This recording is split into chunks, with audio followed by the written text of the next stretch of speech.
오늘 주시는 말씀 함께 보도록 하겠습니다. 갈라디아서 3장 10절부터 14절까지 말씀입니다. 갈라디아서 3장 10절부터 14절까지 말씀 한 절씩 교독하도록 하시겠습니다. 무릇 율법 행위에 속한 자들은 저주 아래에 있나니 기록된 바 누구든지 율법책에 기록된 대로 모든 일을 항상 행하지 아니하는 자는 저주 아래에 있는 자라 하였음이라.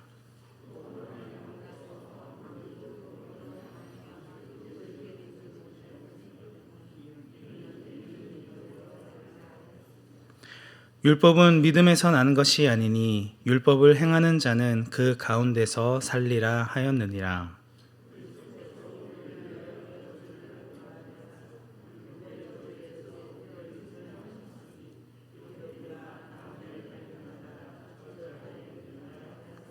함께 읽겠습니다. 이는 그리스도 예수 안에서 아브라함의 복이 이방인에게 미치게 하고 또 우리로 하여금 믿음으로 말미암아 성령의 약속을 받게 하려 함이라. 아멘. 저희는 어제 설교를 통해 사람이 의롭게 되는 것은 율법의 행위로 말미암는 것이 아니요 오직 예수 그리스도를 믿음으로 말미암게 된다는 사실을 살펴보았습니다. 여기서 의롭게 된다는 말은 하나님과 바른 관계 안에 들어간다는 뜻입니다. 우리가 하나님과 바른 관계 안에 들어가서 그분을 마음껏 누리는 방법은 오직 한 가지, 예수 그리스도를 믿는 방법밖에 없습니다. 당시 거짓 교사들이 주장하는 것처럼 할례를 받거나 율법을 잘 지키고 순종함으로 하나님의 마음을 기쁘게 하는 것으로는 의인이 될 수 없다는 것입니다. 사도 바울은 이 부분을 논리적으로 설명하기 위해 6절부터 14절의 말씀에서 그들이 믿음의 조상이라 부르는 아브라함을 예로 듭니다. 6절부터 14절의 내용을 큐티책으로 보면 개역개정 옆에 영어 성경이 함께 표기되어 있는데 대문자로 기록된 말씀이 있습니다. 이게 다 구약 성경을 인용했다라는 표시입니다. 6절부터 14절까지의 말씀이 총 9절인데 그 가운데 무려 6절이나 구약 성경을 인용했다는 뜻입니다. 그 이유가 무엇이었을까요? 거짓 교사들이 그토록 강조하는 할례와 율법에 대한 강조가 얼마나 말도 안 되는 주장인지를 구약 성경의 내용을 통해 반박하기 위해서였습니다. 6절 말씀은 창세기 15장을 인용한 것입니다. 이때 그의 이름은 아브라함이 아닌 아브람이었고 아직 자녀가 없었을 때입니다. 하지만 하나님께서 자녀를 주시겠다 약속하셨을 때 아브람은 그 말씀을 믿었고 하나님은 그를 보시며 의롭다고 여겨주셨습니다. 이후 창세기 17장에 보면 하나님께서 아브람의 나이 99세가 되었을 때 할례를 행하게 하십니다. 시간상으로 하나님께서 아브람에게 할례를 명령한 때는 그를 의롭다고 여겨주신 이후에 일어난 사건입니다. 그리고 뒷부분에서 다루겠지만 율법은 창세기 15장의 사건 이후 무려 430년 후에 주어지게 됩니다. 애초에 하나님께서 아브람을 의롭다 정하신 것은 그의 믿음 때문이지 할례를 행한 행위 때문이 아니라는 것입니다. 그래서 7절 말씀에서 그런즉 믿음으로 말미암는 자들은 아브라함의 자손인 줄 알지어다라고 강조합니다. 아브라함의 자손은 혈통적으로 유대인이거나 할례를 받는 자들에게 주어지는 호칭이 아니라 아브라함처럼 믿음으로 하나님의 말씀을 듣고 믿는 자에게 주어지는 호칭이라는 것입니다. 이어지는 8절 말씀에서도 또 하나님이 이방을 믿음으로 말미암아 의로 정하실 것을 성경이 미리 알고 먼저 아브라함에게 복음을 전하되 모든 이방인이 너로 말미암아 복을 받으리라 하였느니라 라고 말씀합니다. 하나님께서는 아브라함 한 사람에게만 그리고 그의 대를 잇는 혈통적인 유대인들에게만 복을 주고 의롭다 하신 것이 아니었습니다. 모든 이방인이 아브라함처럼 믿음으로 말미암아 의롭게 되기를 원하셨습니다. 모든 이방인들과 열방의 모든 백성들이 아브라함과 동일한 믿음의 방법대로 복을 받게 됨을 전하기 위해 가장 먼저 아브라함을 부르시고 그를 통해 그 복된 소식, 그 복음이 퍼져나가기를 원하신 것입니다. 여기서 흥미로운 부분은 8절에 나타나는 복의 개념입니다. 흔히들 우리가 생각하는 복의 개념은 부자가 되고 출세하고 장수하고 자손들이 잘 되는 것을 이야기하죠. 그러나 이런 복은 성경이 말하는 복과는 차이가 있습니다. 아브라함이 전해야 할 복음의 내용이 무엇입니까? 믿음으로 말미암아 의로 정하실 것입니다. 아브라함이 하나님께 받은 복과 그로 말미암아 모든 이방인들이 받을 복의 내용이 무엇이냐? 구원받을 만한 어떠한 행위를 하지 않았음에도 불구하고 하나님의 말씀을 믿음으로 말미암아 의롭다 함을 얻고 하나님의 자녀가 되는 것입니다. 말씀으로 모든 만물을 창조하시고 다스리시는 하나님께서 우리의 아버지가 되시고 우리는 그 하나님 아버지 앞에 담대하게 나아갈 수 있는 자녀가 되었습니다. 이보다 더 큰 축복이 어디에 있겠습니까? 그래서 9절 말씀에서는 그러므로 믿음으로 말미암은 자는 믿음이 있는 아브라함과 함께 복을 받느니라고 이야기합니다. 믿음으로 하나님의 택함을 받은 자녀가 된 아브라함과 같이 너희 역시 믿음으로 말미암아 그가 받은 동일한 복을 받았다는 의미입니다. 우리에게 하나님의 자녀가 된 사실보다 더 영광스러운 일이 어디에 있겠습니까? 내가 하나님의 자녀가 되었다는 사실을 내 자신의 건강과 바꿀 수 있겠습니까? 수많은 재산과 바꿀 수 있을까요? 내가 원하는 모든 것을 가진다 한들 하나님과 아무런 상관이 없는 자라면 그 모든 것이 무슨 의미가 있겠습니까? 우리는 예수 그리스도를 믿음으로 말미암아 의롭다 여김을 받은 자녀가 되어 하나님이 예비하신 천국에 들어가고 그의 모든 것을 상속받게 될 것을 믿습니다. 여기에 우리의 행위는 조금도 들어가지 않는다는 것이죠. 그런데 이상하게도 이 땅을 살아가는 방식에서는 그러한 믿음이나 은혜의 원리대로 살아가지 않습니다. 천국에 들어가는 것은 전적인 하나님의 은혜요 믿음이라 이야기하면서 이 땅에서 복을 받기 위해서 자꾸만 어떠한 행위를 더해야 한다고 생각한다는 것이죠. 예수 믿는 것은 기분이고 거기에다가 하나님 앞에 뭔가 돋보이는 예쁜 짓을 해야만 하나님의 마음에 쏙 드는 그런 일을 하고 남들보다 열심히 하나님 앞에 부르짖어야 더 섬겨야 복을 주실 거라고 착각하는 성도들이 생각보다 많다는 것입니다.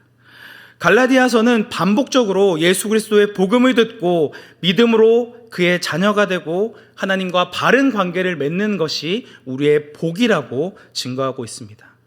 에베소서 1장 3절에서도 우리는 이미 예수 그리스도 안에서 하늘에 속한 모든 신령한 복을 받은 자들이라고 증언합니다. 현재 우리가 살아가는 생활의 수준이나 재물의 유무와는 상관없이 예수 그리스도를 믿는 모든 자에게 주어지는 복입니다. 하지만 여기에 덧붙여 좀 더 열심히 신앙생활을 하면 하나님이 기뻐하실 만한 행위를 더하면 내가 원하는 세상적인 복을 더 얻을 수 있을 거라고 생각한다면 갈라디아 성도들이 행했던 어리석은 행동과 전혀 다를 바가 없다는 것입니다. 바울은 이어지는 10절 말씀에서 다시 한번 예수 그리스도를 믿는 순수한 믿음에서 떠나 자기의 율법적인 행위로 더 많은 복을 얻고자 하는 사람들이 얼마나 어리석은 사람인지를 보여주고 있습니다. 우리 10절 말씀 함께 합독하도록 하겠습니다. 무릇 율법 행위에 속한 자들은 저주 아래에 있나니 기록된 바 누구든지 율법책에 기록된 대로 모든 일을 항상 행하지 아니하는 자는 저주 아래에 있는 자라 하였습니다. 예수 그리스도를 믿음으로 이미 받은 복이 얼마나 귀하고 큰 것인지를 알지 못하고 자꾸만 세상적인 복의 개념에 사로잡혀서 종교적인 행함만을 강조하는 것, 그런 율법 행위에 속한 사람들을 저주 아래 있다고 선언합니다. 세상에서는 이렇게 복을 받기 위해 열심히 신앙생활을 하는 사람들을 가르쳐 대단한 사람이라고 이야기하고 지성이면 감천이라고 열심히 구하면 그 기도가 이루어질 것이라고 격려하지만 성경은 정반대로 이야기하고 있다는 것입니다. 이 10절 말씀에서 인용한 구약 성경은 신명기 27장 26절 말씀입니다. 율법책에 기록된 모든 것을 항상 지켜 행하지 않는다면 저주를 받는다는 무시무시한 말씀입니다. 율법은 율법 전체를 항상 지킬 것을 요구합니다. 이러한 율법의 요구를 항상 지킬 수 있는 사람이 있을까요? 단 한 사람도 없습니다. 11절 말씀입니다. 또 하나님 앞에서 아무도 율법으로 말미암아 의롭게 되지 못할 것이 분명하니 이는 의인은 믿음으로 살리라 하였습니다. 이 땅의 율법 전체를 언제나 항상 지킬 수 있는 사람은 단 한 사람도 없습니다. 그렇기 때문에 율법 아래에 있는 자들, 곧 율법의 행위로 구원을 받고 복을 받으려 하는 자들은 하나님과 바른 관계를 맺을 수 없습니다. 하나님의 심판과 저주 아래 머물 수밖에 없다는 것이죠. 하지만 이러한 하나님의 저주에서 벗어날 수 있는 유일한 방법이 있습니다. 11절 후반절에 인용된 하박국 2장 4절의 말씀, 의인은 무엇으로 살리라? 믿음으로 살리라 입니다. 우리가 어떻게 의롭다함을 얻었습니까? 믿음으로. 어떻게 하나님의 자녀가 되었습니까? 믿음으로. 그럼 믿음으로 그의 자녀가 된 우리는 매일매일 어떻게 살아야 합니까? 믿음으로 살아야 합니다. 우리가 처음 예수 그리스도의 복음을 듣고 이를 믿음으로 의인, 곧 하나님과 바른 관계를 맺은 자가 되었다면 우리의 매일매일의 삶도 동일하게 그 믿음의 원리대로 살아가야 한다는 것입니다. 내 자신의 열심과 노력으로 자꾸만 세상적인 복을 얻어내고자 애쓰는 삶이 아니라 우리 삶 가운데 역사하시는 하나님의 선하신 인도함을 믿으며 주어진 삶에 감사해야 한다는 것입니다. 물론 우리의 종교 행위 자체가 잘못되었다는 말은 전혀 아닙니다. 우리를 구원하신 하나님의 사랑을 알고 그 사랑과 은혜의 빚진 자가 되어 하나님을 사랑함으로 이웃을 사랑하고 지체들을 섬기려고 애쓰는 모습 자체는 너무나도 귀합니다. 그러나 이를 행하는 목적이 이미 그리스도께서 허락하신 복과 은혜에 만족하지 못하고 더 많은 복을 얻어내고자 행하는 종교적인 행위라면 하나님의 진노를 그리고 하나님의 심판을 피할 수 없다라는 것입니다.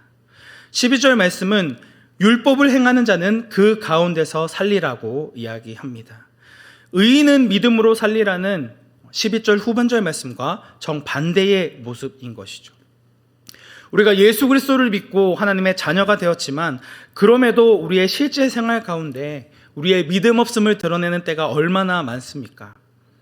그러므로 처음 구원을 받을 때에만 그리고 이후에 천국에 들어갈 때에만 믿음이 필요한 것이 아니라 날마다의 생활 가운데서 믿음이 필요하다는 것입니다.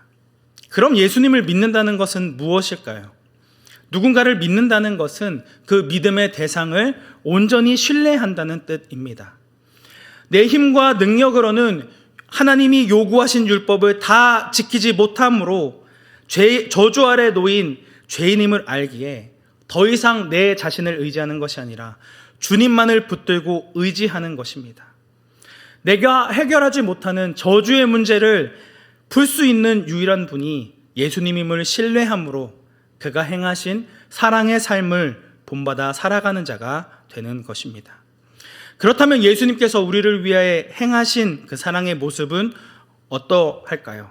13절 말씀에 드러나 있는데 우리 13절 말씀 함께 합독하도록 하겠습니다.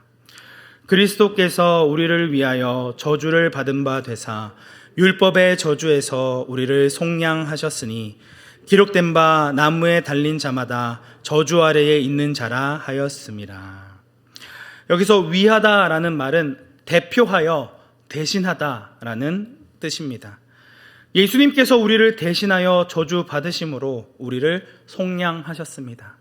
속량이라는 단어는 당시의 경제 용어로 노예의 몸값을 완전히 지불하고 자유롭게 놓아준다라는 의미를 가지고 있습니다.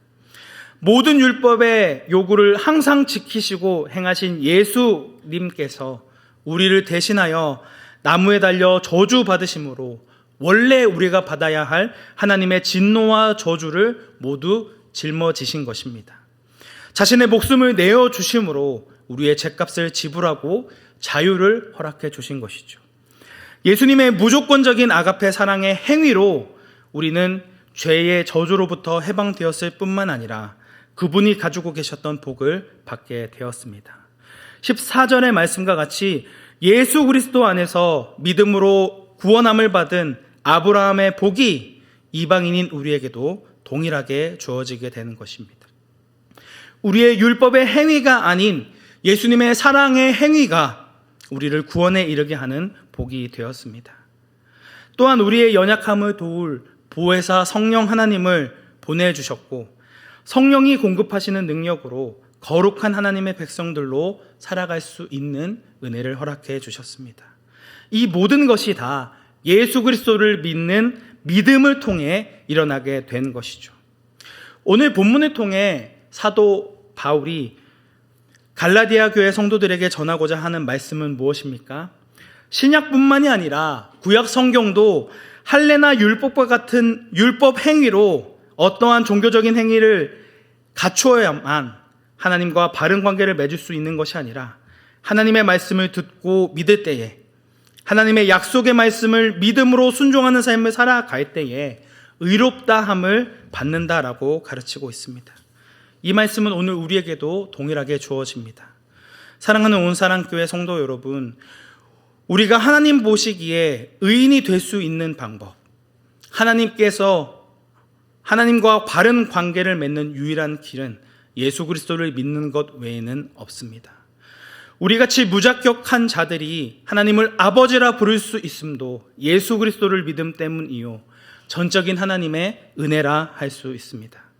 그렇다면 오늘 우리가 살아가는 모든 삶도 세상적인 복을 얻어내기 위해 끊임없이 수고하고 괴로운 종교적인 행위를 더하는 것이 아닌 우리를 사랑하사 우리의 죄를 속량하신 예수 그리스도를 믿음으로 예수님이 주신 새 계명의 말씀, 서로 사랑의 삶을 살아가야 합니다. 하루에도 수십 번 바뀌는 우리의 연약한 의지와 감정과 느낌을 의지하는 것이 아니라 나를 사랑하사 나를 위하여 자기 자신을 버리신 사랑의 예수님을 의지함으로 그의 사랑을 실천하고자 주님의 은혜를 구해야 한다는 것이죠. 그리스도께서 우리를 위하여 행하신 사랑의 행위를 본받아 강도 만난 자를 돌봐준 선한 사마리아인처럼 주변의 이웃과 지체를 돌봐주고 품어주고 사랑하는 자비로운 자가 되어야 한다는 것입니다. 매일매일의 일상적이고 특별할 것 하나 없는 하루의 삶 속에서 하나님의 말씀을 붙들고 그리스도를 믿음으로 예수님이 행한 사랑의 삶을 실천하는 것. 내 힘과 능력으로는 그 사랑을 실천할 수 없기에 성령 하나님의 도우심을 구하며 그가 공급해 주시는 은혜와 능력을 의지하여 오늘 하루를 살아내고 버티며 주님이 다시 오심을 인내하는 것. 이것이 세상에서 이야기하는 복과는 비교할 수 없는 하늘에 속한 모든 신령한 복을 받은 그리스도인의 영광스러운 삶인 줄 믿습니다. 성령으로 시작하였다가 육체로 마치고자 했던 어리석은 갈라디아 사람들과 같이 행하지 않고 매일매일의 삶 가운데 주님의 사랑을 실천할 수 있는 그런 성령의 능력과 힘을 구하며 그 능력으로 더 많은 사람을 주님께로 인도하는 온사랑교회 성도님들이 되시기를 주님의 이름으로 축복합니다. 함께 기도하겠습니다. 은혜가 충만하신 하나님 아버지, 죄와 허물로 인해 비참하게 죽을 수밖에 없었던 소망 없는 우리의 인생 가운데 찾아와 주시고 우리를 의롭다 하시며 하나님을 아버지라 부를 수 있는 자녀됨의 특권을 허락하여 주심에 감사드립니다. 예수 그리스도의 복음을 듣고 믿음으로 성령을 선물로 받아 그 힘과 능력으로 살아갈 수 있게 되었음에도 불구하고 믿음으로 나아가지 못하고 나의 능력과 의지대로 살아가고자 했던 우리의 어리석음을 회개합니다. 다시금 주님의 말씀을 의지하여 그리고 성령의 인도하심을 따라 그리스도만을 드러내며 그 사랑을 행하는 믿음의 백성이 되게 하여 주옵소서. 이미 하늘에 속한 모든 신령한 복을 받은 자로 그 놀라운 사랑을 증거하고 드러내는 저희들 되어질 수 있도록 더욱 주님의 은혜를 사모하며 주님께 가까이 나가는 사랑의 공동체가 되게 하여 주옵소서. 우리를 사랑하사 율법의 저주에서 우리를 속량하여 주신 예수 그리스도의 이름으로 기도드립니다. 아멘.